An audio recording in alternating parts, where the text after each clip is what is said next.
Hi, this is Bill from Tenkara Colors, and we're here today to talk about choosing a Tenkara rod. And whether it's your first time or whether it's your fifth or 20th time, it's the same process.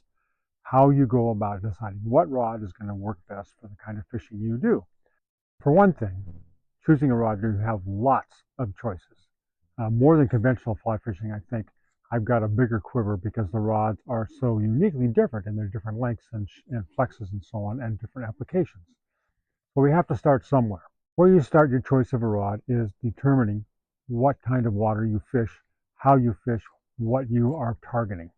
Do you fish big water? Do you fish little streams, big rivers? Do you fish rocky currents? Do you fish slow, or all of those things? Do you fish for trout, big trout, little trout, steelhead, a bass, whatever? All those things will affect your choice of rod or the ideal rod.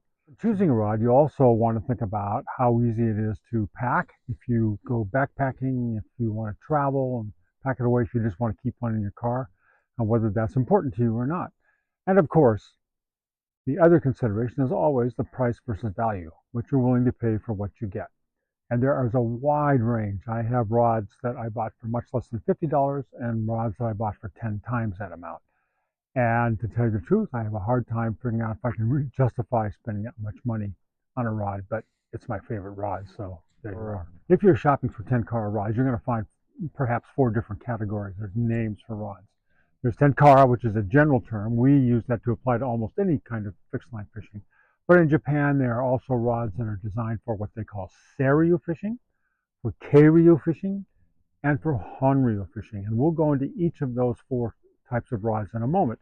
But Tenkara is the general term that will apply to that style of fixed line fishing.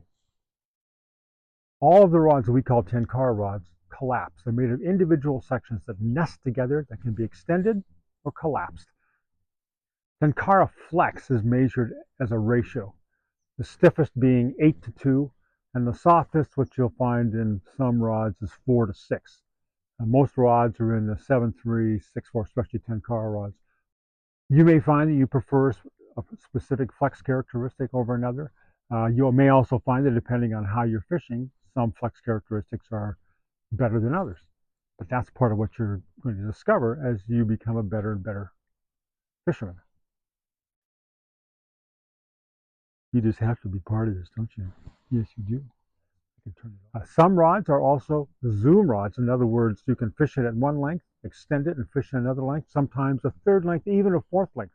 A zoom rod is a bit of a compromise in terms of its flex characteristics, perhaps, but it's a lot less expensive than buying 3 or 4 separate rods to cover a wide range of situations. That's what I started with. That's what I first fished with zoom rod, just because I knew I was going to be fishing in a lot of different environments. And the one thing that all of these rods we call Tenkara rods share is a principle that the cast is supposed to present the fly first to the water before the line hits the water, and the line itself is light enough that you can hold it off the water while you're pursuing your drift. And the idea is that you're not going to scare as many fish, you're not going to alarm them or indicate where you are, and you can also control the drift much longer if you basically only have the fly and maybe a little bit of leader on the water itself.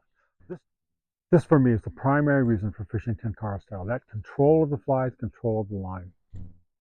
The four rod styles that we're going to talk about, Tenkara, Seiryu, Keiryu, and Honryu, each have their own characteristics. We're going to start talking about that specific Tenkara style rod. Tenkara fishing was developed first over hundreds of years in the mountain streams in Japan in little valleys.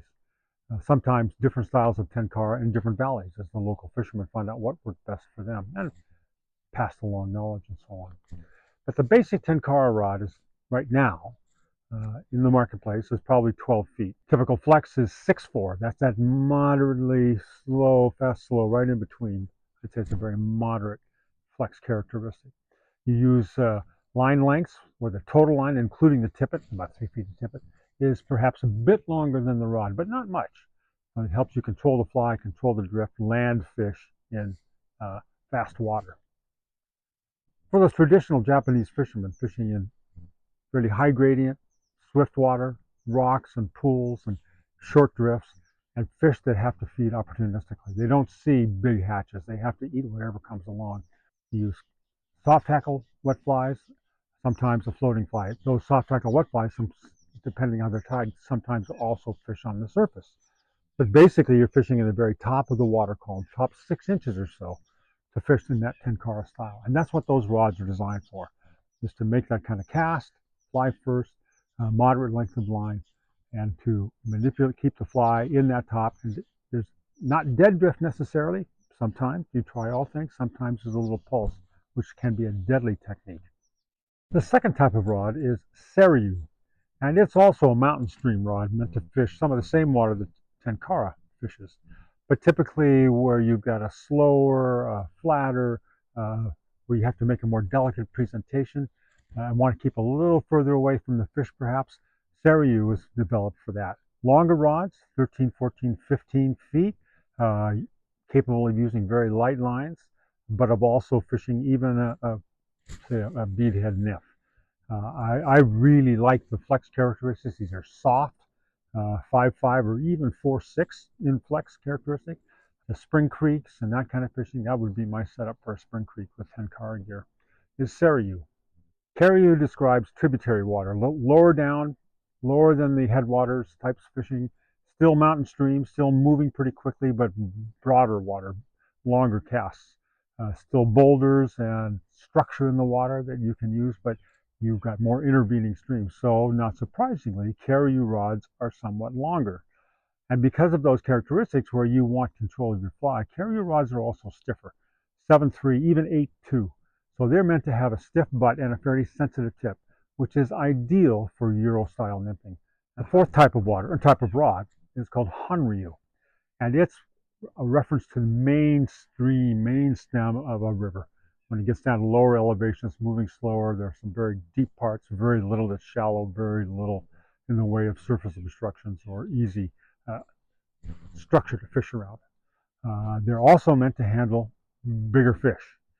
So lots of times a Honryu setup is not a super long rod, but with a very long line, fishing up to 20 or 25 feet.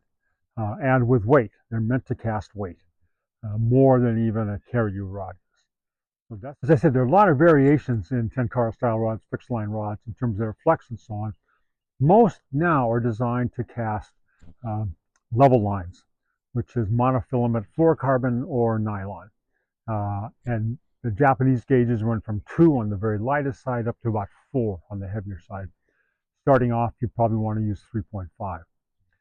Traditionally, the old style lines, the old style rods, old style lines were furled lines, twisted horsehair, or now monofilament of one sort or another, that are heavier, but offer some advantages, particularly for learners. The furled lines are a lot easier to see, so that you can really see if your cast is unrolling the way it should. You can really track it better as you control the drift. But furled lines are also an option to use in windy conditions to make your cast, although you may have other problems with the wind blowing the line once it's on the water. Rods often come with tip ratings, which is a way to protect the rod itself when you get a big fish or a snag or whatever. And most Tenkara style rods, the tip rating is 5x, and that's what I carry, 5x and 6x.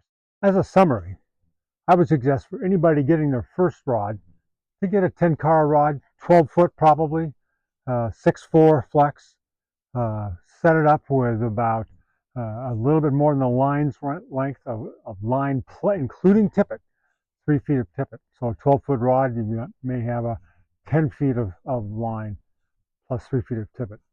Start off with furled line to get comfortable with your casting and to see how the cast responds to your rod. And then have a spool of level line that you can use and gradually use that more and more as you practice your casting and as you fish. And I think particularly when fishing, that level line is a big advantage in terms of keeping the sag out of your line and keeping a direct connection to the fly. One thing you might want to consider when buying that first rod is to consider a zoom rod. Zoom rods will extend in length from whatever the basic length is, 10 feet, 11.5 feet to 13 feet, for example. That's one. Ice Wing, I think, by Dragontail has that kind of characteristic. That covers a lot of water, covers a lot of ground, and for not much more than the price of one good rod, you can have the functionality of 3 rods, more or less. They may not cast quite as well as a single length rod, but in my experience, they're quite good. I started with a zoom rod. At least I have several now because I find them so useful when I'm going on water that changes a lot or that I don't know so well. And I've got all the bases covered. I would also recommend when buying any rod, first rod or any rod you ever buy, is to purchase the spare tip if it's offered. Some rods come with a spare tip. Other times you're going to have to contact the manufacturer to make sure you can get a spare tip. Usually that's not a big problem.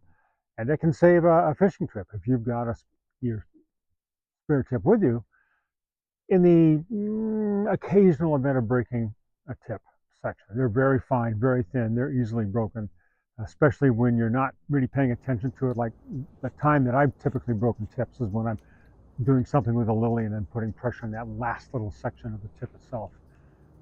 Anytime you're manipulating the lily, try to keep the rod entirely inside the rest of the rod, nested all the way in so that only the lily itself is outside of that. As you get comfortable with tenkara fishing and casting and want to extend your fishing to other waters or just feel different rods, I highly recommend downloading the RFI chart, which is available on Tenkara Anglers or Teton Tenkara websites. RFI is the Rod Flexibility Index. We've talked about that 6.4, 5.5, or 8.2 or whatever. This breaks down for almost all the better rods out there, breaks down what those characteristics are, what the flex index is, what the pennies, what the stiffness is of that rod. You can use it, especially once you have a rod, and you can find it on here and find out what the flex characteristics are.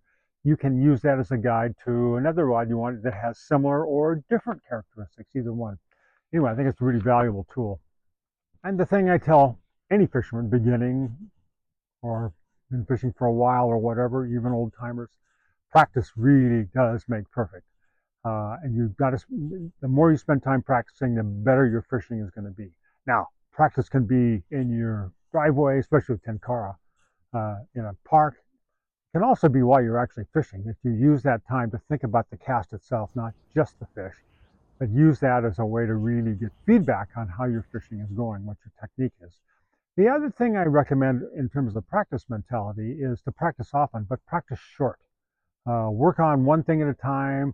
I find 5 minutes or 10 minutes of practice is much better than 15 minutes or half an hour. I don't develop bad habits. I can really think about, be conscious of what my muscles are doing and how the cast is going, and try making different kinds of corrections if something's not working right, but don't overdo it. Of course, that's what I say, moderation in all things, including moderation. That includes casting practice. One of the things I like best about tenkara is that, in my experience, there are no rules. There's learning, there's tradition, there's history, there's all that stuff that can help us think about what this fishing means. But for myself, I think we're still finding ways to develop and adapt it to use the things we do know to apply to this and so on. We are all learning all the time. That's what I love about fishing generally, fly fishing in particular, and tenkara fishing even more. A lot to learn. But we're all sharing this. We're all in this together. And we share knowledge and get ahead and keep each other kind of active and engaged and having fun. But part of that is that I really would like feedback from you on what you like about this video, what you think could be different, ideas for other videos that we can do, or other discussions that we can have about tenkara fishing. Please send those to me. I'd love to see what they are, and I'd love to act on them too. So anyway, until we do another video or look back on one of our older videos, this is Bill from Tenkara Colors saying thanks and go fishing.